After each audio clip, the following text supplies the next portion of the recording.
Kisah mengejutkan datang di tengah-tengah tragedi jatuhnya pesawat ATR 42500 di kawasan Gunung Bulu Saraung, Kabupaten Pangkep, Sulawesi Selatan pada Sabtu 17 Januari. Nama Frankie Detanamal, teknisi Indonesia Air Transport atau IAT, yang sempat tercatat dalam daftar kru penerbangan ternyata batal ikut. Pembatalan keberangkatan itu dilakukan lantaran Frankie lebih memilih menghadiri ibadah pagi di gereja. Kisah Frankie ini dibagikan oleh sahabatnya Rumoton Sitanggang melalui akun Facebook Gemilang Jayaban. Menurut cerita, Frankie awalnya dijadwalkan menjadi salah satu dari 8 kru pesawat dengan registrasi PKTHT. Namun ia meminta izin kepada komandannya untuk tidak ikut penerbangan lantaran ada pelayanan gereja. Keputusan sederhana itu justru menyelamatkan hidupnya. Promotor juga menegaskan bahwa pada saat berangkat, pesawat berada dalam kondisi layak terbang dan kecelakaan terjadi murni karena musibah, bukan kelalaian. Hingga berita ini tayang, Tribun News masih berupa mengonfirmasi langsung keterangan mengenai unggahan tersebut kepada pihak Frankie Detanamal. Adapun berdasarkan dokumen awal, pesawat mencatat sebanyak 8 kru dan 3 penumpang dalam penerbangan. Namun dari hasil manifest final, hanya ada 7 kru dan 3 penumpang yang akhirnya terdata. Mereka adalah Kapten Andi Dahananto, Yuda Mahardika, Sukardi selaku kopilot cadangan, kemudian ada Haryadi pengawas operasi penerbangan, lanjut ada Junadi teknisi pesawat, Florencia Lolita pramugari atau awak kabin, dan Esther Aprilita S pramugari atau awak kabin. Kemudian ada penumpang sebanyak 3 orang, yakni Ferry Irawan selaku analis kapal pengawas. Kemudian ada Deden Mulyana, pengelola barang milik negara. Selanjutnya ada Yoga Noval, operator foto udara. Basarnas Makassar diketahui sebelumnya telah mengoreksi jumlah persons on board atau POB menjadi 10 orang, terdiri dari 7 kru dan 3 penumpang. Dan berdasarkan informasi terbaru, 2 korban ditemukan dalam kedalaman 200 hingga 500 meter di lereng Gunung Bulu Saraung. Selama proses evakuasi, tim gabungan cukup terkendala karena cuaca buruk yang menghambat proses evakuasi. Tim SAR bahkan menggunakan operasi udara dan darat hingga menunggu kondisi yang aman.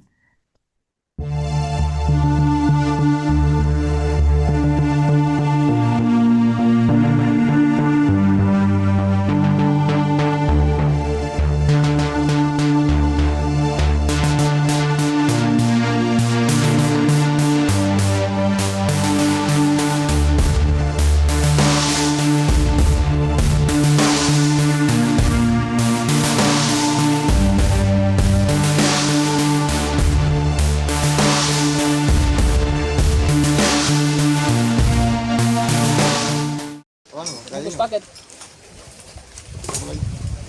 Laporan tuh. Iya. Bikin juga nggak Video dibuat dari ini. situ tuh. Iya. Ada tim ada juga nih saya promo sama. Betul. Mau kesel paham gitu, jadi itu. Apa itu? Baik sih dokumen otomatis yang. Baik sih dokumen otomatis. Tim SAR gabungan mengungkap kronologi penemuan jasad kedua korban pesawat ATR 42500 milik Indonesia Air Transport atau IAT yang jatuh di Gunung Bulu Saraung, Kabupaten Pangkep, Sulawesi Selatan pada Sabtu 17 Januari. Menurut keterangan salah satu dari 18 anggota SAR SRU-1, yakni Serda Marinir Syamsul Alam, korban berjenis kelamin perempuan itu ditemukan di jurang dengan kedalaman sekitar 300 meter pada Senin 19 Januari. Penemuan pertama dilakukan oleh relawan SAR Arai Sulsel, yakni Saiful Malik, yang melihat jasad dalam kondisi tersangkut di sela 2 batang pohon. Cuaca berkabut dan jalur terjal membuat proses evakuasi tidak bisa segera dilakukan.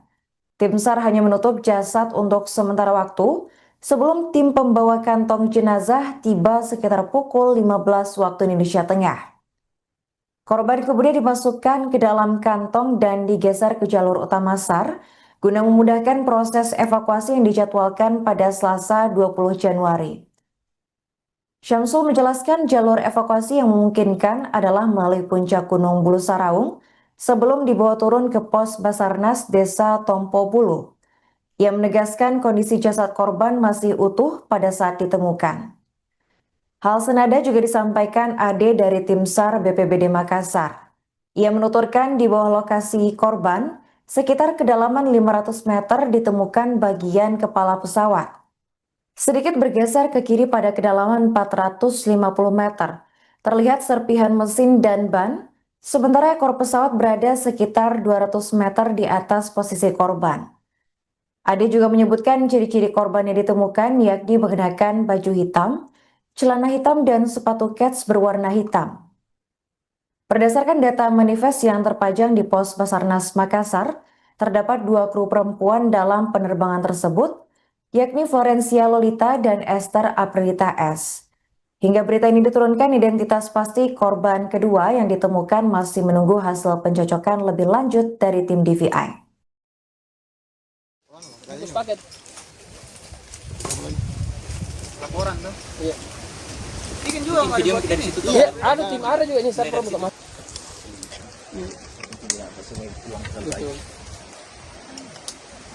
Betul. Makasih paham gitu. Jadi itu. Apa itu? Pak isi minum semua hati.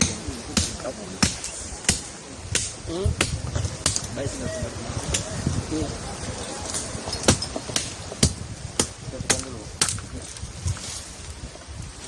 Ada kakinya satu di. Bungkus Makanya paket. Laporan tuh. Iya. Bikin juga nggak Video dibuat dari ini. situ tuh. Iya, ada tim ada juga nyasar promo.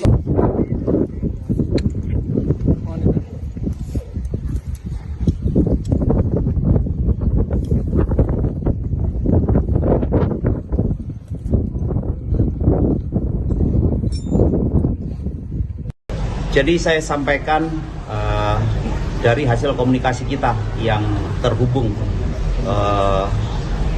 secara langsung dengan teman-teman kita yang ada di lapangan. Kemarin kita sudah menemukan 1 korban. Kemudian hari ini juga telah ditemukan 1 korban. Berarti sudah 2, Pak. Iya. Kondisi korban kedua ini bagaimana, Pak? Saya sampaikan bahwa untuk menentukan identitas dari korban tentunya bukan dari kita. Pak, sudah dievakuasi kedua korban ini ke posko, Pak, atau belum? Yang ingin saya sampaikan saat ini sedang dalam upaya proses evakuasi. Pak, korban kedua ditemukan di mana, Pak? Posisinya bagaimana, Bang? Saya ingin sampaikan bahwa lokasi kejadian berada dalam kondisi tebing yang sangat terjal dan curam. Begitu juga dengan kedalaman, korban diperkirakan ada di kedalaman 500 meter dari puncak. Pak, korban kedua ya, Pak? Korban kedua ya, Pak ya? Iya. Jenis kelamin, Pak. Kemarin kan lagi, Pak. Iya. Nanti mungkin persisnya dari DVI, tapi dari informasi awal bahwa korban pertama yang kita temukan berjenis kelamin laki-laki, dan yang kedua informasi yang kita dapatkan berjenis kelamin perempuan. Pak, pukul berapa yang ditemukan, Pak? Masih selamat atau Saya sampaikan tentunya itu bukan ranah kita. Tapi sudah MD, Pak ya? Iya, sementara untuk yang sudah kita temukan dalam kondisi mild. Pak, pukul berapa, Pak, ditemukan mayat yang kedua ini, Pak? Maksud saya korban kedua, Pak. Kira-kira di 15 menit yang lalu. Ada iceberg yang ditemukan terhubung dengan SmartWatch dan melakukan terdeteksi melakukan pergerakan sampai 13.000 langkah. Itu bisa jadi penunjuk arah lokasi atau perlu verifikasi lebih lanjut, Pak? Saya sampaikan bahwa fokus kita saat ini adalah pencarian terhadap korban.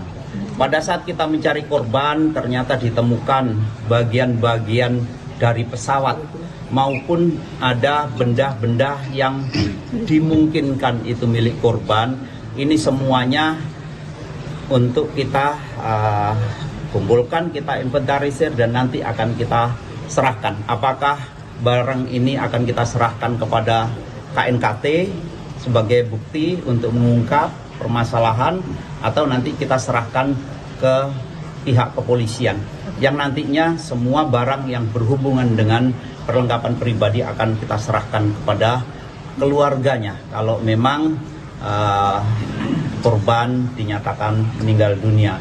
Tapi mohon doanya bahwa kita masih bermain di golden time. Kita berupaya dengan situasi yang ada, kita ingin menemukan korban dalam kondisi hidup. Tantangan saat ini yang kita hadapi yaitu kondisi alam. Download Tribun X sekarang, menghadirkan lokal menjadi Indonesia.